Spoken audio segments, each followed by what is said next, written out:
Right, we are now in the last leg of the third quarter review of the country's major sectors. This time we're looking at the economy, of course. But there are many challenges bedeviling the Nigerian economy. But recession, inflation, high interest rates are arguably some of the biggest in recent times. Now, the Nigerian economy entered into recession in the first quarter of 2016 after recording consecutive negative growth rates in previous quarters. Now, this coupled with high inflation rate, well, that seems to have stabilized somewhat, around 16.2% or so.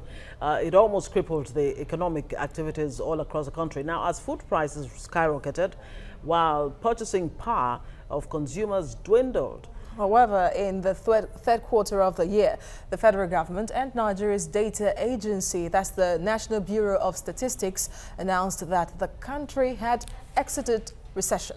But the news was greeted with mixed reactions. The masses could not feel the impact as cost of food commodities were still pretty much very expensive. And joining us now to discuss this further is Tilewa Adebajo, economic policy analyst. Thank you for joining us in the show and good morning. Thank you very much. Good morning. Yes. Morning. Of course, I think the best place to start from is Nigeria's sliding out of recession in the last quarter. But the question now is, will it be sustainable with all the policies in place at this time? Well, let's take a look at things from two perspectives. I think the last 1 year has been very harsh for Nigerians in the sense that inflation especially hit nearly 19%, and it has eroded more or less our purchasing power. And more importantly, the replacement of goods. Someone who bought a car for like 6 or 7 million 2 years ago will probably cost him about 30 million to replace that same car today without increase in purchasing power. As you also rightly mentioned, food inflation has remained persistently high at about 20%. So when you have that sort of impact and food prices are high, which was caused by the removal of the fuel subsidy, the impact on people is quite significant, and that's what a lot of people are feeling at the moment. But let's take a look at an analogy, for instance, of the Nigerian economy. We would say that the Nigerian economy in recession was in intensive care, in a coma. Right now, we'll say that the economy is still in intensive care, but at least out of the coma. Danger. So Has what it taken its first sneeze? Well, not quite yet, and that's the next question, is that what does it now take to move from the intensive care unit to the recovery room? In order for that to happen, the economy has to grow by at least 3%, because that is the rate of our population growth. From 0.55. So now we're at 0.55. If we don't see, until we see growth of about 3%, then you can say that the economy has now moved from intensive care to the recovery room. And in order for us to see the economy out of the woods, or using an analogy, for it to be discharged from the hospital, then we need to see at least close to 5% growth. So the challenge now is to see how long is that going to take. Okay, so how long, in your estimation, do you think that will take, bearing in mind that we have the monetary policy rates that have remained the same consistently for some, in fact, for the whole of the year, and all of that. And then we're told that we're out of recession, but with your explanation, we're not entirely out of it. So when do you think we'll begin to really see the positive impact, most especially on the average Nigerian? Well, we're looking, thankfully, inflation is on its way down, but it's not quite there yet. Still in the high double digits? Well, yes, inflation is still about 16%, but obviously it's topped out and it's on the way down. I think clearly we were looking at close to 19, now we're at about 16, and the trajectory is definitely on the way down, so that's positive. So we need to maintain those rates at that level so that at least interest rates are higher than the rate of inflation, so that we can create value, at least for investors and people who are saving. It's very important to have that. But in terms of how long it's going to take us, we have to take a look at the policies that government are putting in place to help get us out of that recession. One of the things that government is doing now is trying to look at the Economic Recovery Growth Plan. I think we all agree that that was a very well put together plan, and now the challenge for government is to implement that plan. The other thing government promised was that they were going to spend our way out of recession. And that's why we've gone to accumulate a massive budget deficit, which is close to about 4.5 trillion naira. But unfortunately, government has not been able to finance this deficit to be able to create the stimulus. So that is one of the things that the finance minister is working on, to be able to move some of these debts into dollar denominated, to be able to reduce the cost of that.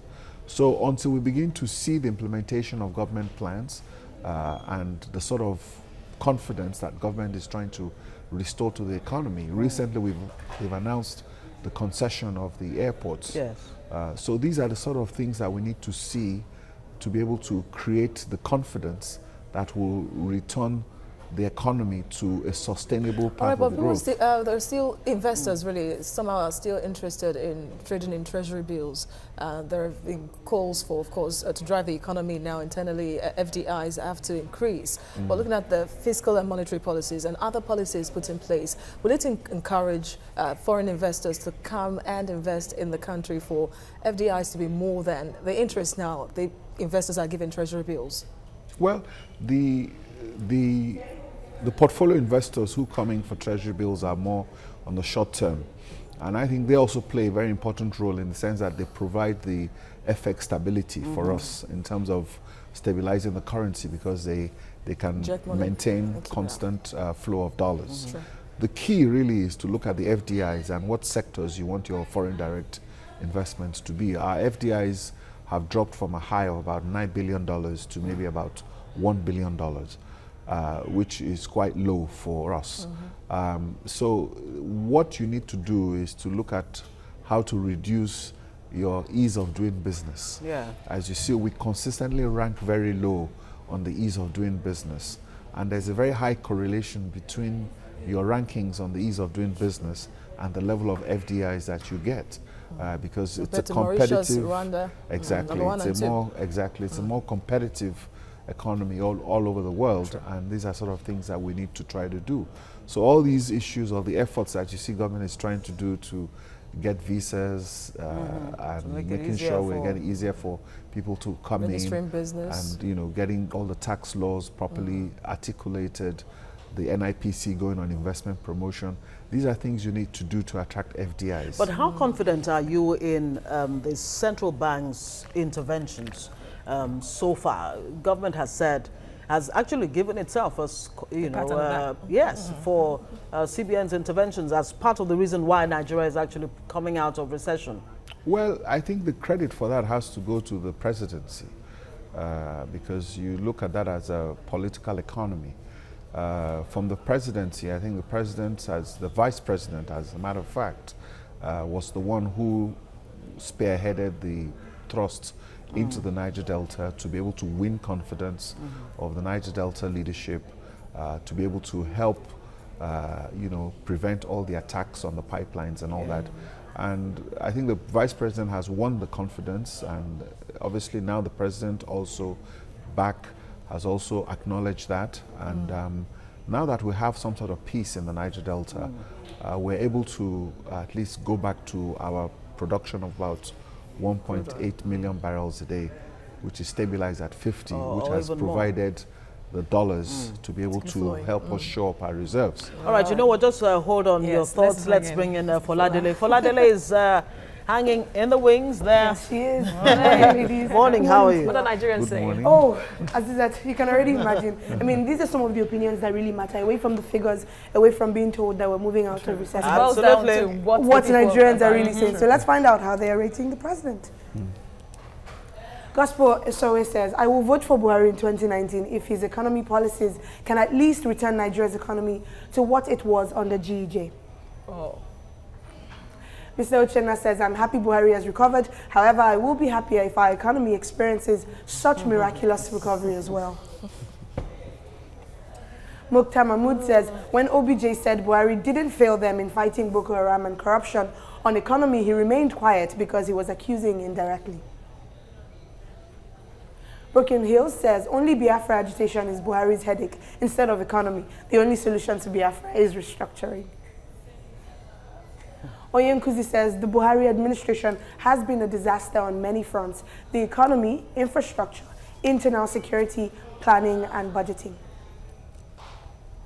And last one here from I Am David, and he says PDP destroyed the economy under Buhari. No petrol queues, better power, winning the war on Boko Haram and IPOB. Only issue is corruption. Tilawa, really quickly, is the only issue corruption? I mean, we are evaluating the economy and we are talking about how Nigerians are really feeling the heat out there. So is the only issue really corruption? Well, not really. I think it goes beyond that, but you have to understand that there's a lot of frustration out there.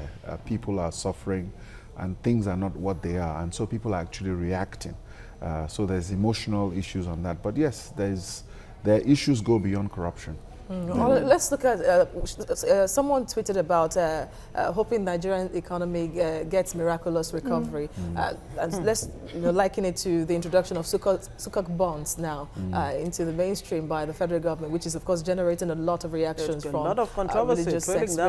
So how will it help really in aiding Nigeria's economic recovery? Miracle. Which one? Yeah, miraculous recovery of the economy. Well, the bonds you're saying. Yeah, the sukuk bonds. Okay. Well, you see, let's understand that we shouldn't get emotional about things. What is the quantum of the bonds that are being raised compared to the deficit that needs to be financed? It's very, very minimal. It's just an alternative form of funding, which is the government is trying to use to diversify its funding source and to make cheaper source of funding for it. Right now, the government is spending about 66% of its revenues on debt service, according to the Article 4. Both internally and externally? Yes, according to the Article 4 of the IMF report, which just came up recently. And the reason that is because we have a sort of high inflation. With high inflation, you have to be able to peg interest rates at a rate where it's attractive to investors to be able to create value so that government can continue to raise money. So you realize that you need to diversify as inflation is coming down, so interest rates will start to fall. But in the interim, government is trying to diversify its sources of funding, and that's why you see we're not only shifting a lot of all this debt from Naira denominated to dollar denominated because it's cheaper, because we're looking to do about a 60-40. Because dollars are cheaper than the Naira borrowing.